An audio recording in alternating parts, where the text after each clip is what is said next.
जय श्री कृष्ण।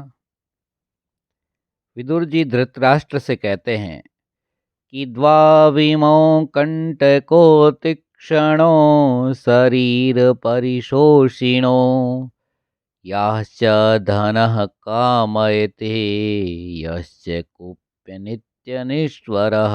द्वाविमौ कंटको तीक्ष्णो, कि ये दो चीजें कांटे के समान तीक्ष्ण होती हैं। शरीर परिशोषिणो, और शरीर को सुखा देती है। जिस प्रकार एक कांटा धीरे धीरे हमेशा पीड़ा देता रहता है और शरीर को सुखा देता है, हे राजन, ये दो चीज़ें शरीर को सुखा देने वाली हैं। तो ये दो चीज़ें क्या हैं? यश्चा धनः कामयते,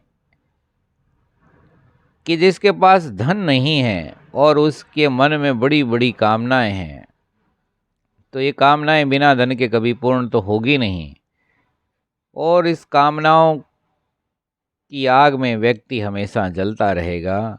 और दूसरा है याश्च कुप्य नित्य निश्वरा, कि जो असमर्थ है, बलवान नहीं है, लेकिन वो क्रोध करता है, तो ये क्रोध उसको धीरे धीरे सुखाता रहता है।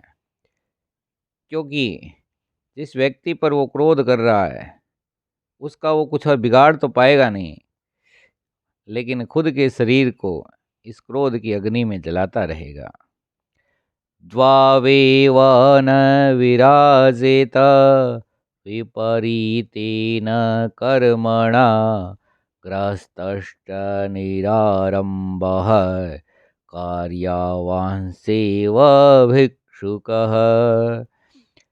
कि हे राजन, ये दो अपने विपरीत कर्म के कारण कभी भी शोभा नहीं पाते।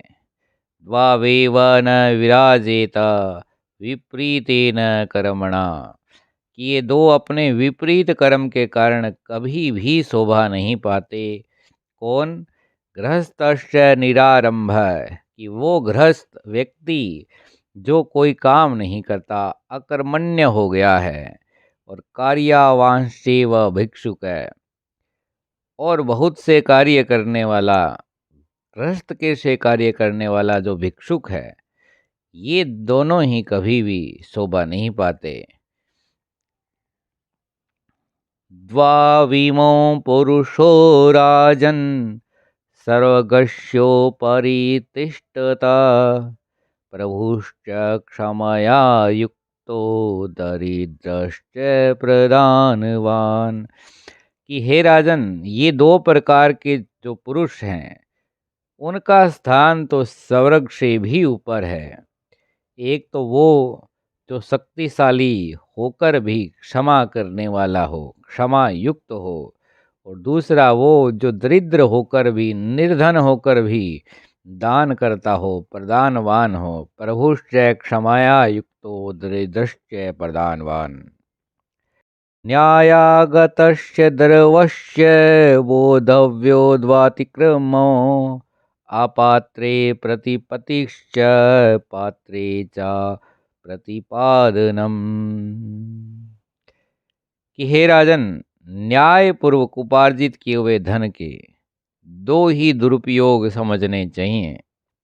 एक तो कि अपात्र को दे देना, अपात्रे प्रतिपतिश्च, अपात्र को अपना कमाया हुआ धन दे देना धन का सबसे बड़ा दुरुपयोग है।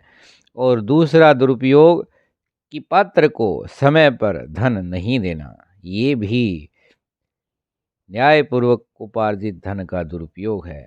तो हमेशा धन पात्र व्यक्ति को तो देने में कभी विलंब नहीं करना चाहिए, और अपात्र को अपने कठिन परिश्रम से कमाया हुआ धन कभी भी देना नहीं चाहिए। धन देने से पहले ये भली भांति निश्चय कर लें कि आप जिसको दे रहे हैं वो पात्र है या अपात्र है।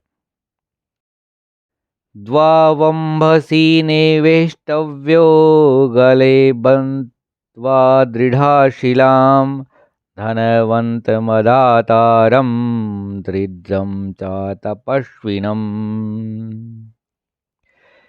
कि जो धनी होने पर भी दान न करे और निर्धन होने पर भी शारीरिक कष्ट बिल्कुल भी सहना ना चाहे, तो ऐसे व्यक्ति इस दुनिया में कोई काम के नहीं हैं।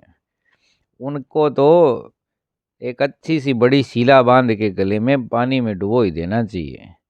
मतलब पानी में सही में नहीं डुबो देना चाहिए, लेकिन कहने का अर्थ ये है कि ऐसे व्यक्ति शोभा नहीं पाते।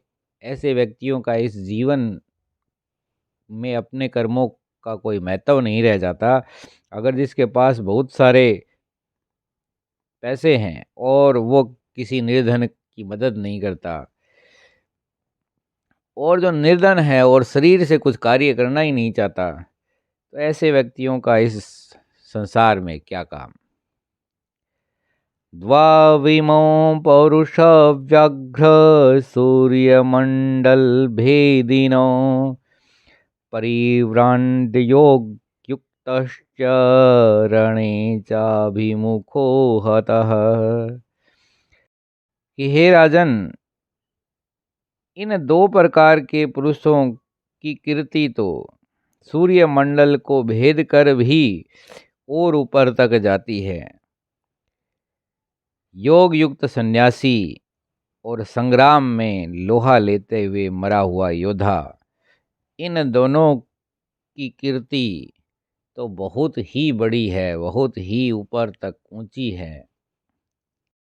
और वीडियो के अंत में इतना प्यार देने के लिए आपका बहुत बहुत धन्यवाद। कृपया चैनल को सब्सक्राइब जरूर कर लें।